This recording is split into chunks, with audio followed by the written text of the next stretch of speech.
कहानी की शुरुआत होती है आयरलैंड में, जहां बहुत सारी पुलिस की गाड़ियों ने एक बंगले को हर तरफ से घेर लिया। ये घेराबंदी उन्होंने बंगले के मालिक अर्थमीज की तलाश करने के लिए की थी, जिसे सरकार ने दुनिया का सबसे खतरनाक चोर घोषित कर दिया था। तभी एक रिपोर्टर की नजर पड़ी कि एक चोर को पुलिस वालों ने पकड़ लिया है, जिसे पूछताछ के लिए ले जाया जा रहा था। उस चोर को पुलिस वाले बंगले से मीलों दूर समुद्र के एकदम बीचों बीच ले गए। वहाँ पर उससे पूछताछ शुरू हुई। मल्च नाम के इस आदमी को पुलिस वालों ने सवालों के जवाब देने के लिए मजबूर किया। अब पुलिस वाले पूछने लगे कि अर्थमीज कहाँ पर है, लेकिन मल्च ने इस बात के जवाब में कहा कि अभी तो तुम ये जानते ही नहीं कि इस सब के पीछे का मास्टरमाइंड है कौन, क्योंकि असल में बाप नहीं, उसका छोटा सा बेटा, उसका नाम भी अर्थमीज फाउल है, वो इस सब के पीछे है। फिर हम अर्थमीज नाम के उस लड़के को देखते हैं। उसे स्कूल जाना बिल्कुल भी पसंद नहीं था, लेकिन उसकी वजह बाकी सबसे बहुत अलग थी। सिर्फ 7 साल की उम्र में उसे अपनी टीचर्स से बहुत ज्यादा पता था।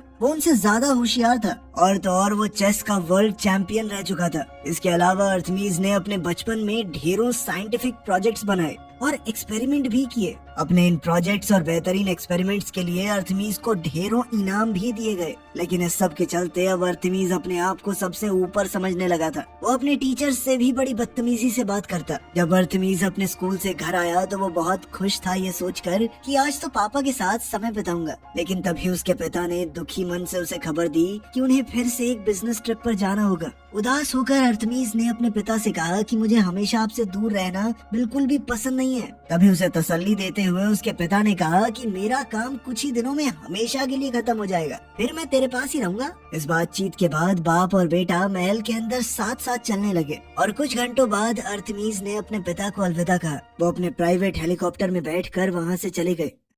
अगली सुबह अर्थमीज हमेशा की तरह अपने कमरे में नींद से उठा। तभी अचानक महल के अंदर उसे किसी के जोर से चीखने की आवाज सुनाई दी। अर्थमीज जल्दी से ये देखने गया कि आखिर ये आवाज है किसकी। तभी अर्थमीज की नजर डोमोवॉय पर पड़ी, जो कि फाउल परिवार का एक बॉडीगार्ड है। उसके पिता ने डोमोवॉय को उसकी रक्षा के लिए वहाँ पर छोड़ा था। डोमोवॉय परेशान सा होकर किसी से फोन पर बात कर रहा था। इस सब के बावजूद अर्थमीज ब्रेकफास्ट करने के लिए हॉल में चला गया। अचानक उसने टीवी पर एक खबर देखी जिसमें बताया जा रहा था कि अर्थमीज फाउल कोई बिजनेसमैन नहीं है, बल्कि सरकार ने उसे दुनिया का सबसे बड़ा चोर घोषित कर दिया है। पुलिस का मानना है कि ये आदमी मशहूर म्यूजियम से चोरियां करता है और उसने इंसानी इतिहास की सबसे कीमती चीजें चुरा रखी हैं। और बात ये फैल रही थी कि अर्थमीज का कहीं भी कोई ठिकाना नहीं मिल रहा। पुलिस को उसकी लग्जरी यार्ड भी समुद्र के बीच लावारिस हालत में मिली। इस वजह से पूरी घटना और भी ज्यादा पेचीदा बन गई। ये सारी खबरें सुनकर लड़का बेचैन होने लगा। वो अपने पिता के पीछे जाना चाहता था, लेकिन डोमोवॉय ने उसे पकड़ा। उसने कहा कि मैंने पहले ही अपने लोगों को उनके पीछे भेज दिया है। उसी पल महल के फोन में घंटी बजने लगी, और बॉडीगार्ड के रोकने से पहले ही अर्थमीज ने दौड़कर फोन उठा लिया। फोन उठाते ही एक रहस्यमयी आदमी की आवाज सुनाई दी। उसने कहा कि मैंने तुम्हारे पिता को बंदी बना रखा है, और इसे मैं तभी छोड़ूंगा जब मुझे मेरा अकुलो वापस मिल जाएगा। इस पर अर्थमीज ने पूछा कि दे तो देंगे, लेकिन ये तो बताओ अकुलो है क्या। लेकिन उस आदमी ने कहा कि मैंने सुना है तुम्हारा दिमाग बहुत तेज है, तो एक काम करो, खुद ही पता लगा लो। कॉल के बाद अर्थमीज ने डोमोवॉय से पूछा कि अकुलो क्या होता है। ये सुनते ही डोमोवॉय ने उसे अपने साथ चलने को कहा। महल के एक हिस्से में बॉडीगार्ड ने एक गुप्त रास्ते को एक्टिवेट किया, जो कि उन्हें सीधा बेसमेंट तक ले गया। डोमोवॉय ने अर्थमीज को बताया कि यही तुम्हारे पिता का छुपा हुआ ठिकाना है, यहाँ परिवार की सभी पीढ़ियों के काम को संभाल कर रखा गया है। डोमोवॉय ने उसे समझाया कि कमरे में मौजूद हर चीज किसी वजह से हासिल की गई है, लेकिन इतने सालों में तुम्हारे पिता के साथ काम करते हुए भी मैंने अकुलो के बारे में कुछ नहीं सुना। इसके बाद अर्थमीज सोच में पड़ गया कि उसके पिता ने कोई तो सुराग छोड़ा होगा। अचानक उसे याद आया कि सोने से पहले उसके पिता उसे एक पोएम सुनाते हैं। पोएम का इस्तेमाल करते हुए वो ड्रॉर्स को चेक करने लगा।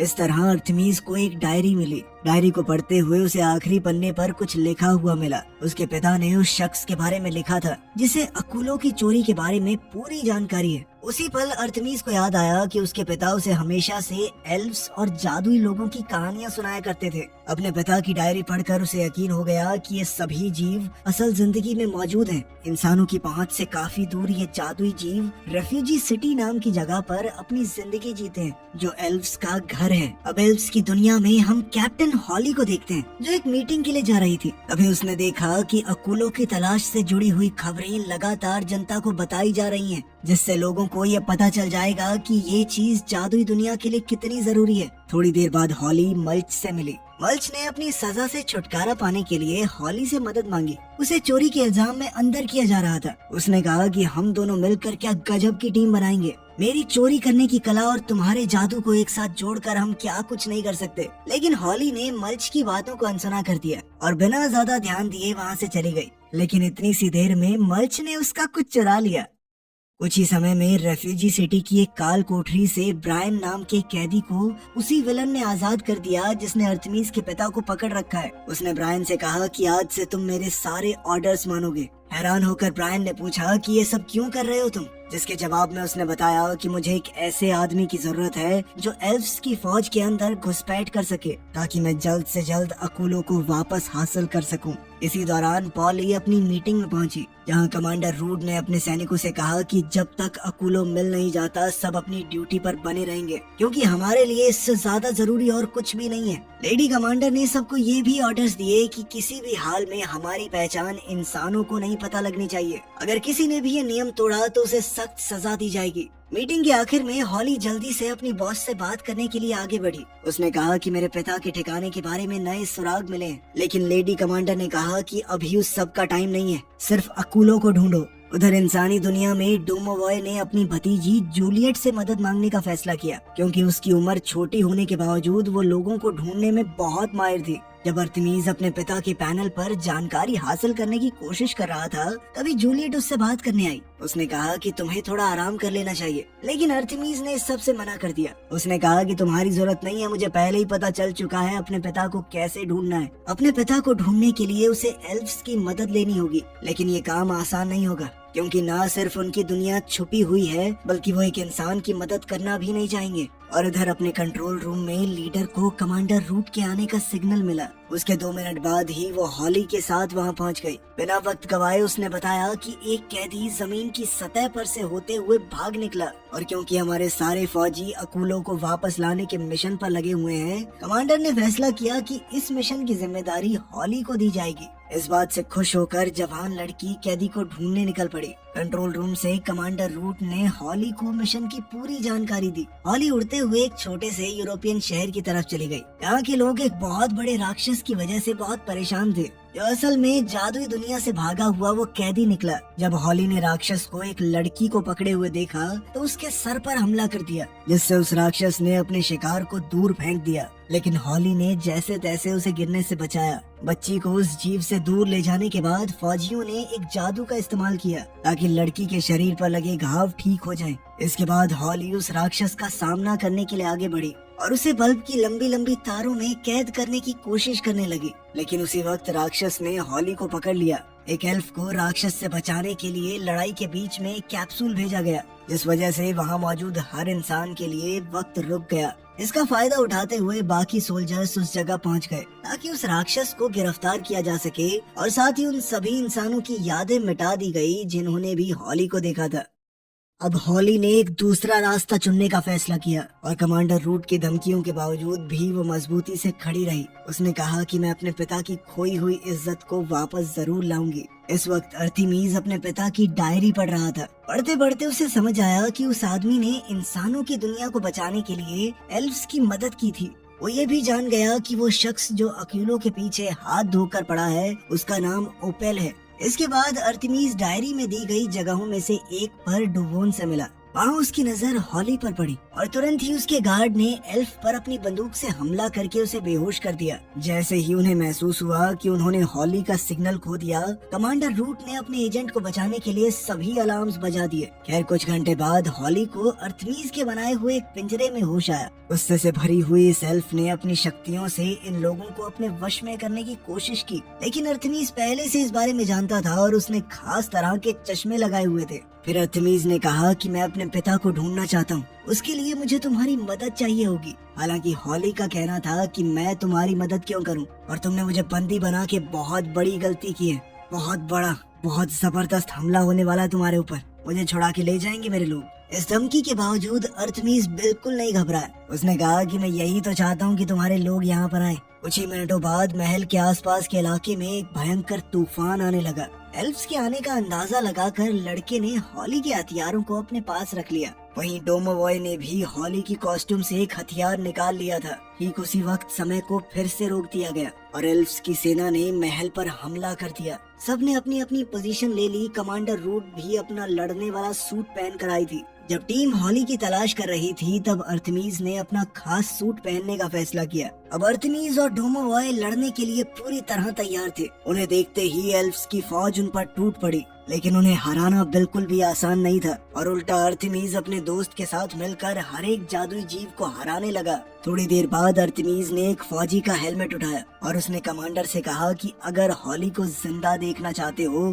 तो अंदर आओ बात करने। कोई और रास्ता न देखकर रूट अर्थमीस से बात करने के लिए महल के अंदर दाखिल हुए। अंदर आकर रूट ने सीधे तौर पर कहा कि हमारी फौज बहुत बड़ी है, कब तक लड़ लोगे? अगर तुम नहीं माने तो इस बार हमला पूरी ताकत से होगा। इस चेतावनी के बावजूद लड़का बिल्कुल नहीं डरा। उसने कहा कि अगर दोबारा हमला हुआ तो मैं दुनिया के सामने एल्फ्स के होने का राज खोल दूंगा। इसके बाद अर्थमीस ने साफ तौर पर कहा कि मैं हॉली को तभी छोड़ूंगा अगर तुम अकूलों को मेरे हवाले कर दो, लेकिन रूट कहती है कि ऐसा कभी नहीं होगा। जिसके बाद लड़के ने एल्फ्स को अपना फैसला बदलने के लिए 15 मिनट का वक्त दिया। अब पानी सर से ऊपर जा चुका था तो कमांडर ने खास ऑर्डर दिया। इसके बाद जेल से मल्च को आजाद कर दिया गया और उसे वहां से सीधा जंग के मैदान में भेज दिया गया।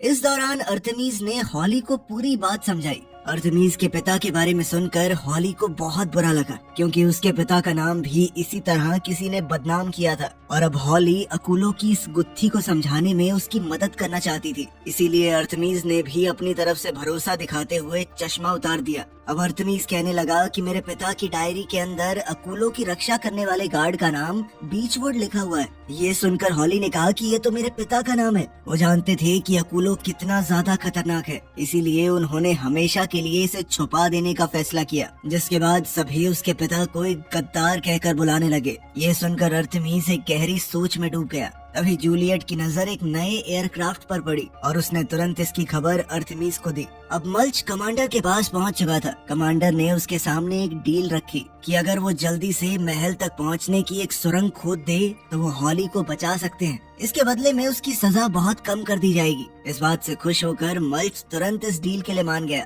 इसके बाद मल्च सीधा महल के पास वाले समुद्री किनारे पर पहुंचा। उसने अपने मुंह को बहुत ज्यादा ही खोल दिया और धड़ाधड़ मिट्टी खाने और खोदने लगा और कुछ ही सेकंडों में वो महल के अंदर पहुंच गया था। ये घुसपैठ देखते ही डोमोवॉय ने अर्थमीस को खबर दी और वो तुरंत समझ गया कि इसे हॉली को बचाने के लिए भेजा गया होगा। लेकिन किसी की मदद करने से पहले मल्च को चोरी चकारी की आदत थी। उसने जल्दी ही महल के अंदर एक खुफिया जगह को ढूंढ निकाला और अर्थमीस ने भी डोमोवॉय से कहा कि उसे कंपार्टमेंट को खोलने दो, क्योंकि उसके अंदर जो कुछ भी है शायद हमें उसकी जरूरत पड़े। अब अर्थमीस ने हॉली से कहा कि अगर हम मिलकर काम करें तो ये पता लगा सकते हैं कि आखिर मेरे और तुम्हारे पिता के साथ क्या हुआ था। कुछ देर बाद मल्च ने खुफिया कमरे का सबसे मेन दरवाजा खोला और अपने जादू का इस्तेमाल करके अपने सर के बालों की लटों को काबू में कर लिया ताकि वो लोहे की बनकर सिक्योरिटी स्क्रीन को पार कर सके। कंपार्टमेंट खुलते ही मल्च के हाथ वो चीज लगी जिसे सब ढूंढ रहे थे। जल्द ही अर्थमीस और हॉली भी वहाँ पहुँच गए। तभी एल्फ ने अर्थमीस को समझाया कि तुम इसका इस्तेमाल अकेले नहीं कर सकते, क्योंकि इसकी जादुई शक्तियाँ तुम्हारी जान ले लेंगी। इससे पहले लड़का अकूलों के बारे में कुछ और समझ पाता, मल्च ने इस सब की खबर कमांडर तक पहुंचा दी। ये बात किसी तरह ओपेल तक भी पहुंच गई थी, तो उसने अपने सोल्जर ब्रायन को वहां पर भेजा। उसी वक्त कमांडर को खबर दी गई कि समय को रोकने वाला डोम ग्लिच कर रहा है। इस पूरी अफरा तफरी का फायदा उठाते हुए गद्दार ब्रायन कमांडर रूट को गिरफ्तार करने के लिए आगे बढ़ा। उसने कहा कि मिनिस्टर्स ने आपस में बात करके एक नए लीडर को चुना है, वो हूँ मैं। गुस्से से लाल हुई कमांडर ने अपने आसपास के सभी गार्ड्स को बेहोश कर दिया। तभी ब्रायन बोल पड़ा कि इतने आसान से मिशन को आपने इतना मुश्किल बना दिया, हमें एक नई तरकीब को अपनाना होगा। तभी अचानक आसमान में एक बहुत बड़ा एल्वन एयरक्राफ्ट दिखाई दिया और ब्रायन ने बताया कि वो एक खतरनाक राक्षस को महल पर हमला करने के लिए लाया है। राक्षस की गरजती हुई आवाजों को पास आता सुनकर सभी लोग इधर उधर भागने लगे। उधर हॉली समझ गई थी कि क्या होने वाला है। अब सेना का सारा कंट्रोल ब्रायन के हाथों में है और उसने सेना को आदेश दिया कि मैंशन के अंदर जादू के इस्तेमाल पर रोक लगा दी जाए। उसने ये भी कहा कि हॉली को बचाने की कोई जरूरत नहीं है, उसका बाप सिर्फ एक गद्दार था। उसी वक्त खतरनाक राक्षस को मशीन से बांधकर महल के अंदर फेंक दिया गया। उसके अंदर पहुंचते ही ऐसा लगा मानो जमीन हिलने लगी हो। अंदर मौजूद सबको संभलने का मौका तक नहीं मिला।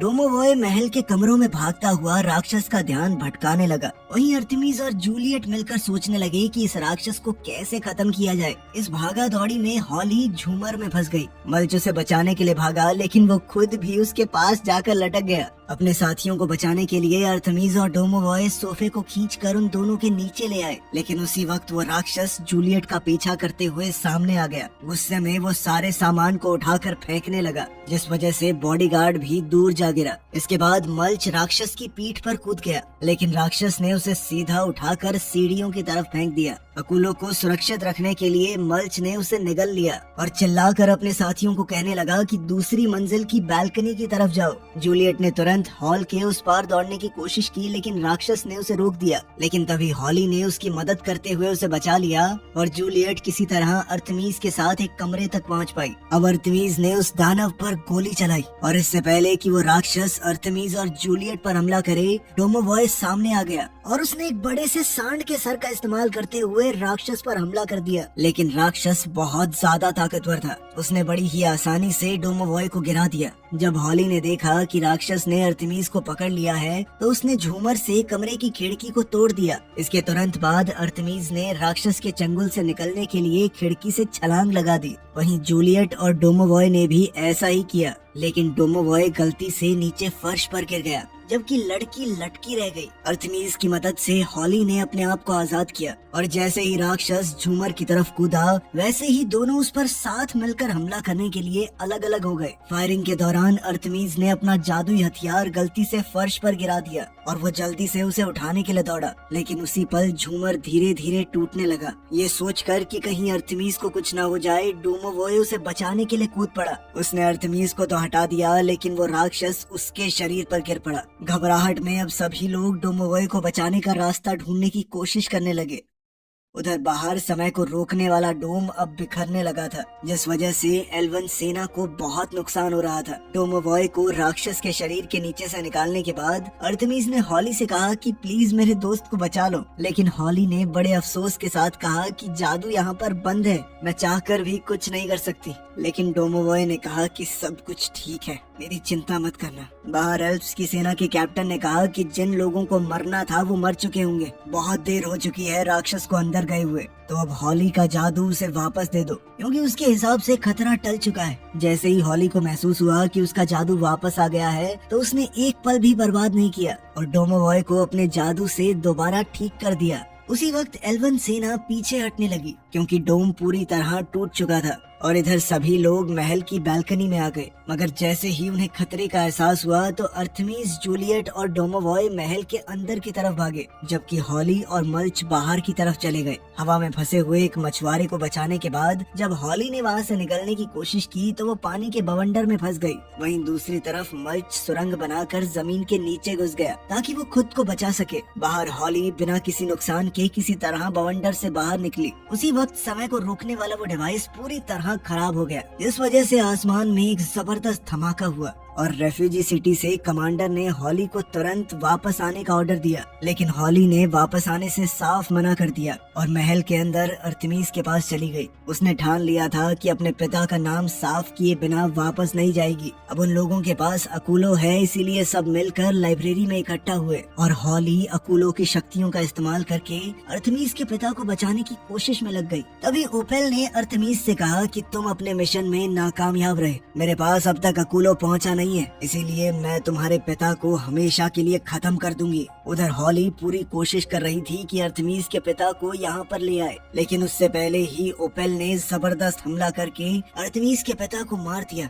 ये सोचकर कि अकुलो उसके पिता को वापस नहीं ला पाया, अर्तेमिस अंदर से टूट गया और अपने पिता को पुकारते हुए महल में इधर उधर दौड़ने लगा। हॉली ने भी अपने दोस्त की मदद ना कर पाने के लिए माफी मांगी, मगर तभी महल के कमरे में हैरान कर देने वाला जादू हुआ। अर्थमीस तुरंत उस कमरे की तरफ दौड़ा जहाँ उसकी अपने पिता से मुलाकात हुई और उन्होंने फट से उसे गले लगा लिया, जबकि दूसरी तरफ ओपेल बौखला गया और गुस्से में जोर जोर से चीखने लगा। जब अर्थमीस के पिता हॉली से मिले तो उन्होंने हॉली को बताया कि मैं और तुम्हारे पिता मिलकर काम किया करते थे। तुम्हारे पिता कोई गद्दार नहीं थे, वो मेरा एक बहुत बहादुर दोस्त था जिसने एल्फ्स के दुश्मनों से अकूलों की रक्षा करने में बहुत मदद की। फिर अर्थमीस के पिता ने हॉली को ओपेल के किए हुए सभी गलत कामों के बारे में बताया, उसे ये बताते हुए कि तुम्हारे पिता की आखिरी इच्छा यही थी कि ये लिस्ट मेरी बेटी को दे दी जाए। दोबारा मिलने पर डोमोवोय ने अपने बॉस को इमोशनल होकर गले लगाया और जाने से पहले हॉली अर्थमीस के पास आई, जहां दोनों ने अलविदा कहते हुए एक दूसरे का हाथ थाम लिया।